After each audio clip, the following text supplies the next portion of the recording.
All right, are we ready? I have never done this before, people. Smile with me, we're gonna get through it. I have a cup of tea. If it goes really wrong, we'll be fine, there's caffeine. Right, we're gonna kick off. You've got me for half an hour. I'm gonna try and make it as useful a half hour as possible.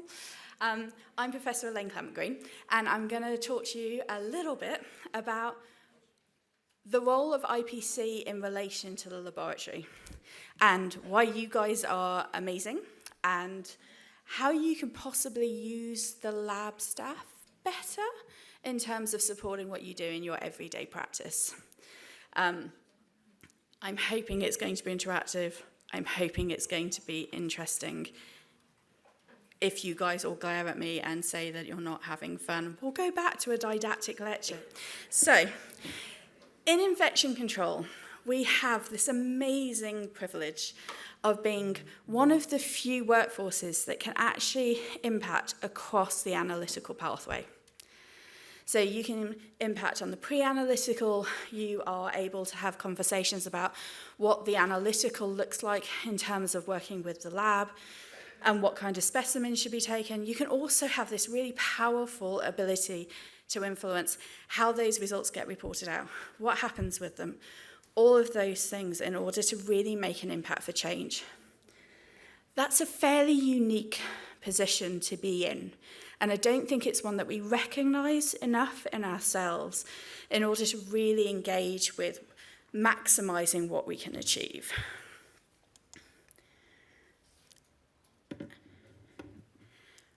We talk a lot about risk assessment as part of that process, right? Those of you who were at the IPS last year know that I'm a little bit obsessed. I make no apologies for it. I enjoy it. But in general, when we think about risk assessment, we think about that 2x2 matrix, whereas actually we know that risk assessment in infection control is much more complex than that, right? We know that it involves not just organism factors, patient factors, infrastructure factors. It depends on whether you're working in pediatrics, where you're getting children who are getting viruses for the first time in really high loads, versus whether you're working in a surgical ward where an adenovirus isn't going to be the same thing. There are therefore no really easy answers to risk assessment. Risk assessment is complex, and risk assessment is underlined with the information that you can get. And that's one of the things that, if we have better conversations with our laboratory colleagues, we will get that information better. We will get the information that is most appropriate to the clinical question that you are asking in a much more efficient way. Because scientifically, there's usually loads of different ways that you can do the same thing. All of them will have pros and all of them will have cons. The guys who are doing that and designing that in the lab may not understand the clinical drivers behind your decision making. And unless we bring those two things together, the information that you get for your risk assessment may not be the most helpful in terms of actually getting to the differential diagnosis that you're really interested in terms of really supporting that risk assessment. So we're going to go through the first scenario. We'll see how it works, but just as an explanation of why information is so key. So you have a patient, they've been admitted to your unit, they've got abdominal pain and diarrhea, they have a history of prior healthcare in the previous 6 months. I hope this works. You should now be able to vote on if that was the only information you were given. Oh, it's working. I'm so excited. Sorry. Otherwise, this was a high-risk maneuver that might not have paid off. Do you think that if you had to guess, and obviously we know you get much more detail, whether it's a C. diff, a norovirus, a Whipple's, or a Rota? There are actually very few right or wrong answers for this. All of these could be your answer.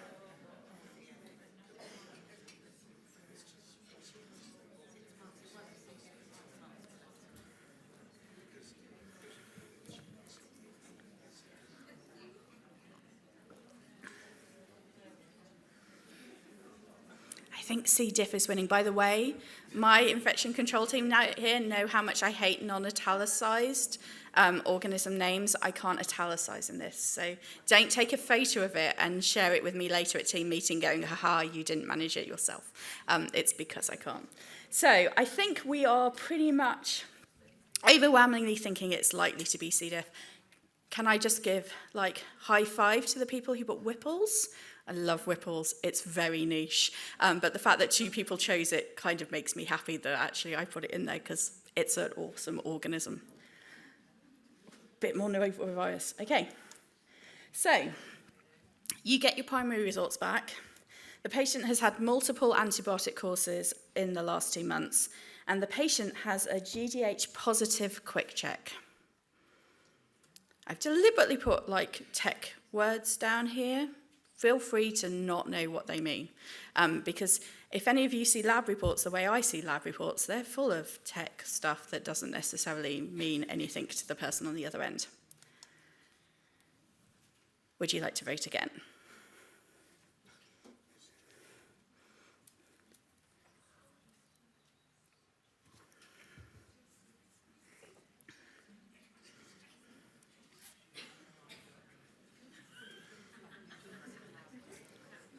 I love my 2 people still sticking with Whipples, by the way.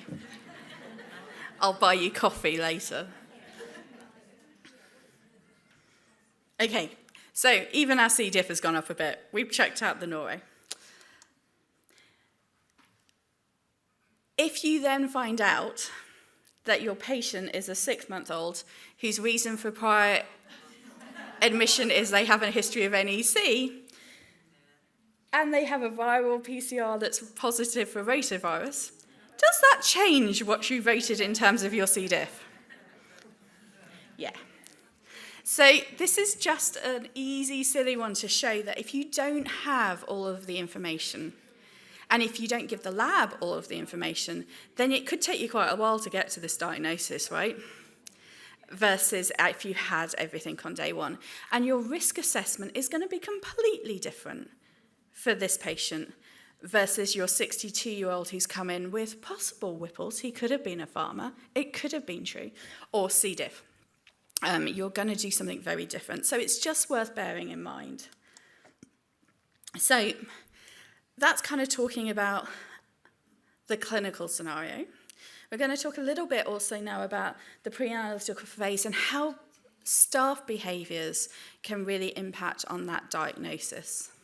So we're going to now go into a whole series of questions. This isn't a pass-fail test, people. You are voting anonymously. Please do not be disturbed or upset by your guessing. Even I had to look up some of the answers, so it's okay. But it's just to get you thinking about how all of that stuff that we don't necessarily even think about in terms of how samples get to us, how samples are taken, can really impact on what we then act on as infection control teams out the other end. So, at what point do you think a blood culture starts to deteriorate at room temperature?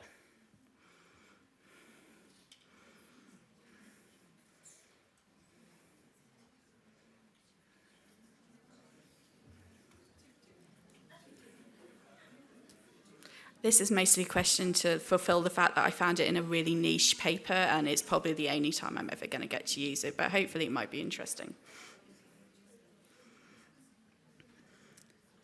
Lovely, so most of you have gone for 2 hours. There's a few going for 12. I love an outlier at 48. I like people who just own their truth. So, the answer is 12 hours at room temperature. It is stable at 24 hours in the fridge. Will you believe when we conducted the recent National Blood Culture Review, many blood cultures were not loaded onto an analyzer until after 48 hours. And people acted on those results as if they were real. It's just worth bearing in mind. Something as simple as how long it takes to get a blood culture onto an analyzer, if you don't then take that into account when you're acting on a negative, What is the impact of underfilling a blood culture bottle? Hoping this won't be too much of a stumper, but we'll see. Does it lead to false negatives? Does it increase inhibition? Does it increase test sensitivity? Or does it take longer to detect your positives?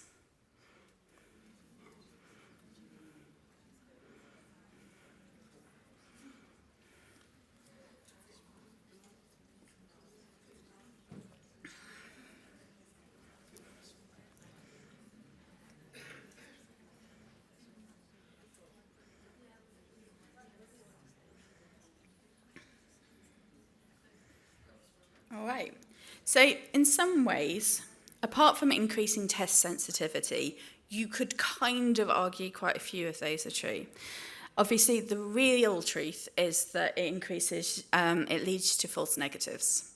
Because if you think you're taking a volume of blood, you've got a chance of taking an organism, because often you only get 4 CFU of organism per mil of blood, right? You're not getting a lot of organism in a low-level bacteremia. So your chance of missing it on your blood draw is much greater if you're putting low levels into your bottle. So for every mil of blood you put into a blood culture bottle, you increase it from 0.6 to 0.4% sensitivity.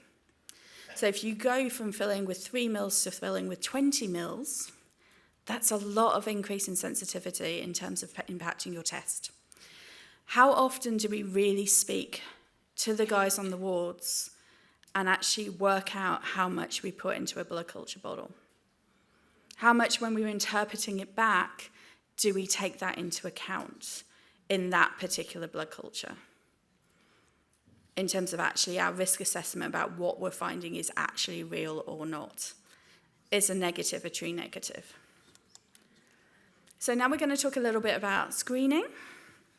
There are loads of ways, obviously, you can screen for everything.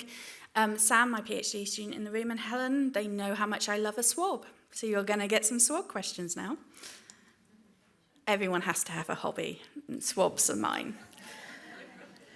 Which swab would you send for an MRSA screen? Would you send a dry swab, so a swab in nothing in a dry tube, a swab in a neutralizing transport media, a swab in a nutrient-rich transport media, or a swab in VTM? I've deliberately abbreviated VTM.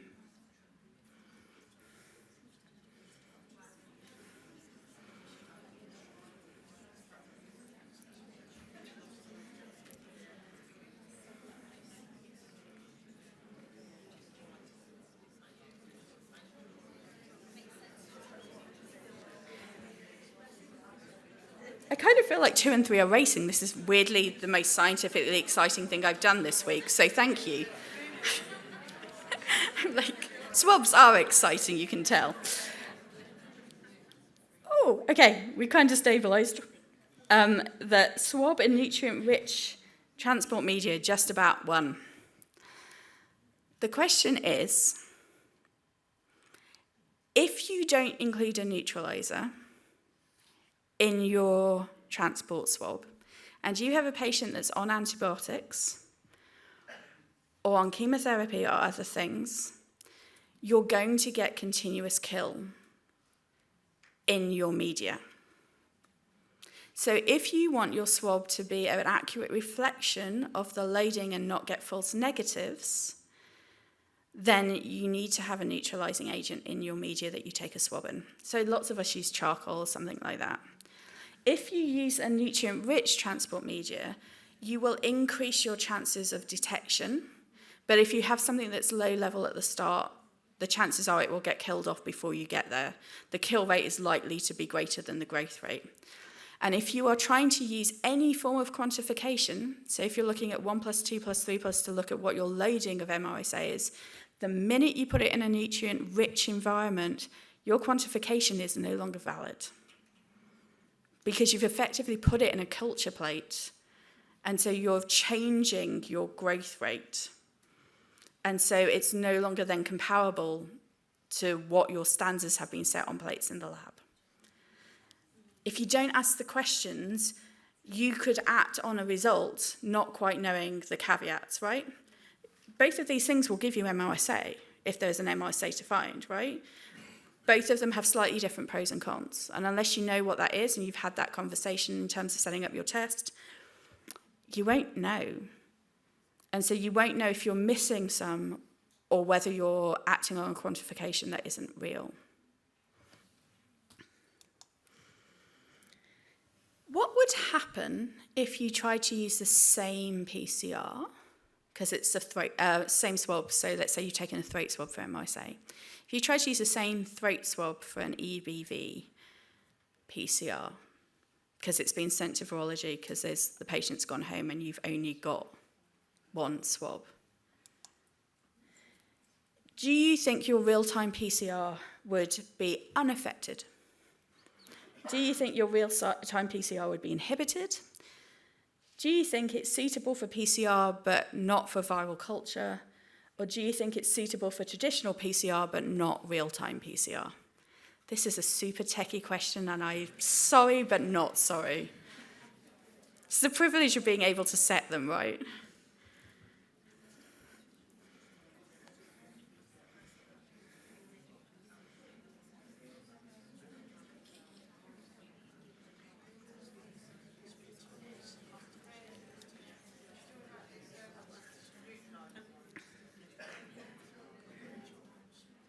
Oh, that's pretty close.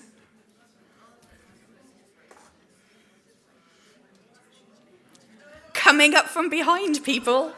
If you want to go orange, now is the time. Okay, I'm declaring it for pink, but only just. Ooh. Some last-minute commitment. So pink is the correct answer. So if you send something if you've got a charcoal swab, for instance, for MRSA, charcoal inhibits PCR. So you won't be able to run a PCR on the same swab. This happens, I think, in our lab at least 10 times a week, where there is a single swab and people just think you can use it for everything.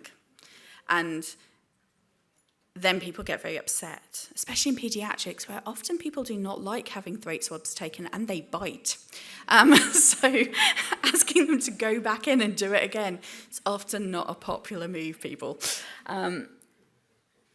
But it's worth knowing. So if you are going to end up having to take a swab that you need to do dual duty, you have to choose something different. So you have to choose something. If you've got an MRSA PCR, for instance, you could use VTM for both. You could take a dry swab for both. It all depends on what you want to do. If you take a dry swab, it's going to impact your test sensitivity for your bacterial culture. So it's how you manage that middle ground, or getting people to understand that the two things are very different and never shall the two come together. So it's really worth kind of being able to understand what your flows are. If you're going to get this situation all the time, you need to have a conversation with your lab and make sure you're ordering swabs that can do both things so that you don't end up having to retest a lot.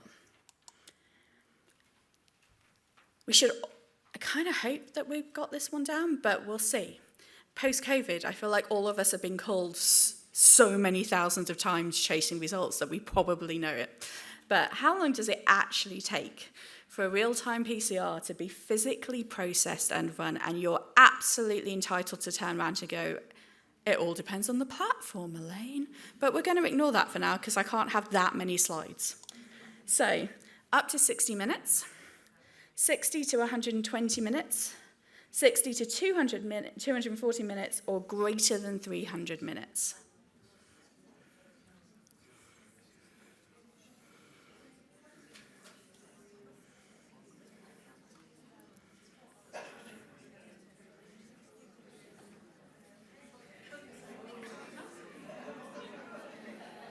That person who just voted for greater than 300 minutes, that's how long I still take to do a PCR. So, I'm all with you. I'm slow and I like regular cups of tea.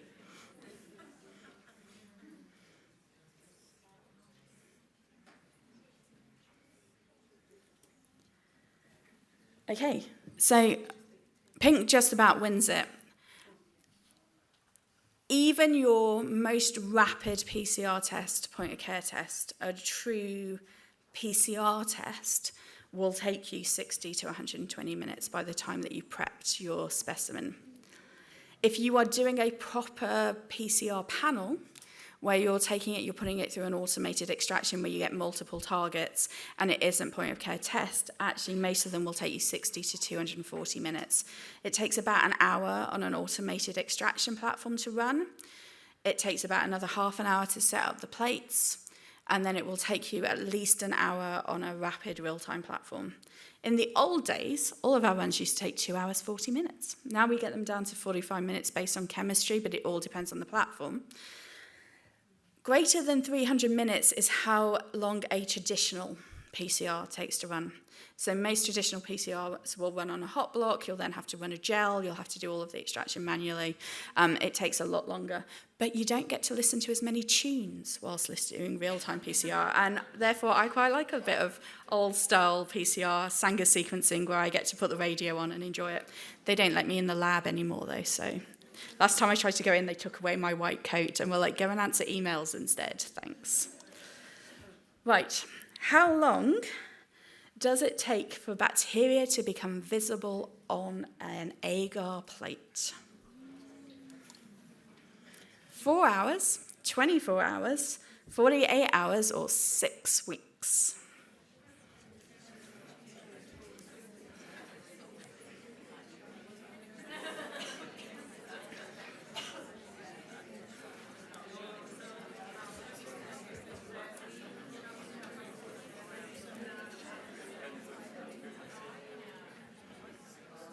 This one's a meanie.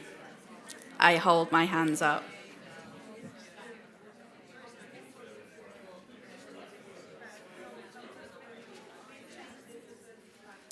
Okay, so the answer to this one is all 4 answers are correct.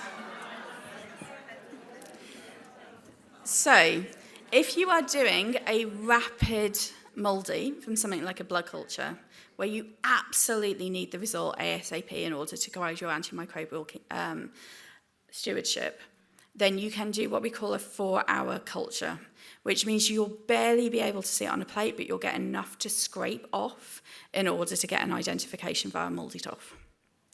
Most organisms will become visible at 24 hours. There are some that will need 48 hours to grow. If you've got an atypical mycobacteria or a TB, then you're looking at 6 weeks, depending on the atypical mycobacteria.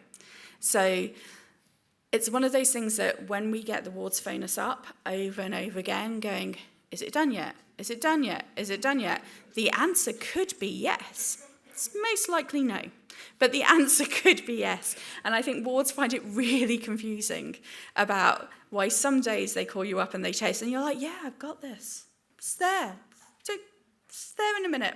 And then sometimes you're like, yeah, go away and go on holiday for a bit and then come back and you'll get a result. And it's because organisms are like people. Sometimes they just take their time. Can't rush them. All right, so home straight, people. You're having this bit because I love a bit of molecular typing more than a normal person should do. Even my husband is forced to talk about this on a Friday night, and therefore you do not get to escape. There are many different ways that we can type organisms for infection control. All of them will have different pros and cons. All of them will tell you slightly different things. The main thing to bear in mind is all of them have slightly different levels of discrimination. If you are going for something like a VNTR, a variable number tandem repeat sequence, that aim is to look at exactly what's in the name. Variable, it changes. Number, it gives you a numeric code. Tandem repeats. So tandem repeats are scattered throughout specific bacterial genomes. So they're species specific, and effectively they change because they are they're palindromic. They can slip. And so you can end up getting variable numbers of them as the DNA replicates. PFGE, most of you guys will know it, you basically use a rare cutter, so you cut it up into sections and you compare the section lengths. So it's really great for looking at, it's not specific to a specific bacteria. You can do it but you can't really tell if you've got a change that doesn't change a fragment length. If something just flips around and inverts, rather than inserting a new sequence, you might not be able to tell the difference. Multi-locus sequence typing, you will hear a lot about big study levels. So it targets housekeeping genes. So housekeeping genes are needed by the bacteria to survive. That means that they're actually pretty stable. So it's great if you're doing long-term studies. If, like me, you're trying to work out what happened in your hospital last week, possibly not so great. Because actually bacteria will probably not be changing that rapidly over that period of time. High throughput sequencing, super sexy, super expensive, super hard to interpret. Possible to use it for just about anything. And Rep PCR, I like you, so I'm not going to make you listen to what that is because it will blow your minds and it's not that useful to you. I wouldn't recommend it unless you're a specialist research lab. So, we're going to have 3 quick outbreaks. They're going to be really quick because we've got 3 minutes, people. What method do you think you might use if you're investigating a KPC environmental outbreak? Would you use MLST, PFGA, VNTR, or high-throughput sequencing?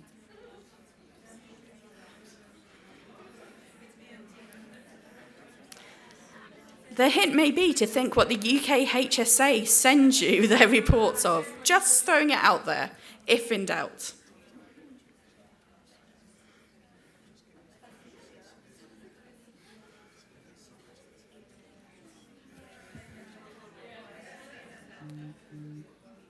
Okay, I love the fact that the PFGE and VNTR people are neck and neck. That's kind of like old school, new school, right? Both of those are absolutely fine. So PFGE will give you a more stable idea of what's going on. VNTR, if you have a short-term outbreak that's weeks or months, will be more discriminatory. So it may give you an idea of what you can chuck out more easily.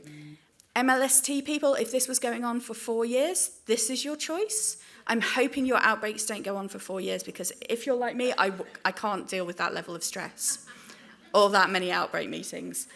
And high-throughput sequencing, that is the sexy choice. It is the choice where you will get data in 6 weeks that will enable you to write up a really shiny research paper. But unless you have it on site and have people have pipelines who know how to interpret it, which you may do, may not necessarily be the one that most of us get on a day-to-day basis. Same with Pseudomonas and water. What do you think? Same options.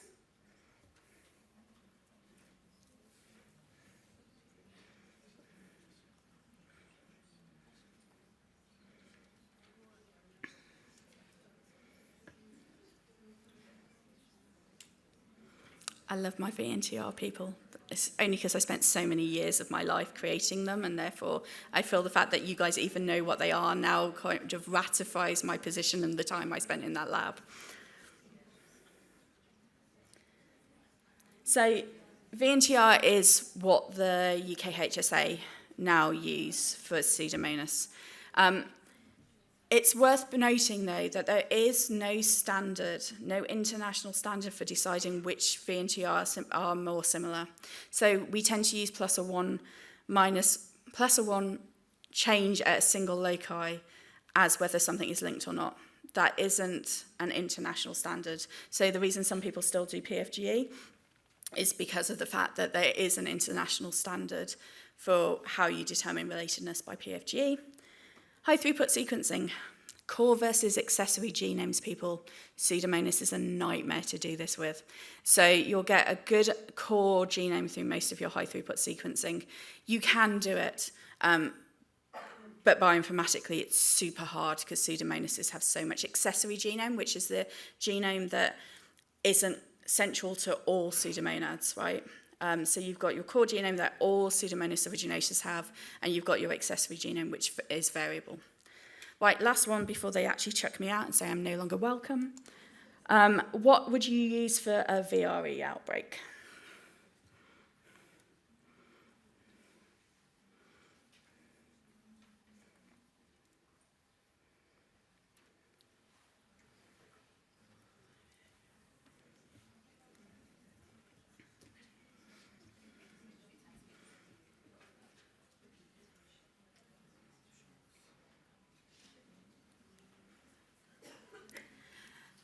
So you guys may know something I don't, but I don't know of any VNTR panel for VRE. Because they're species specific. So most places will use PFGE.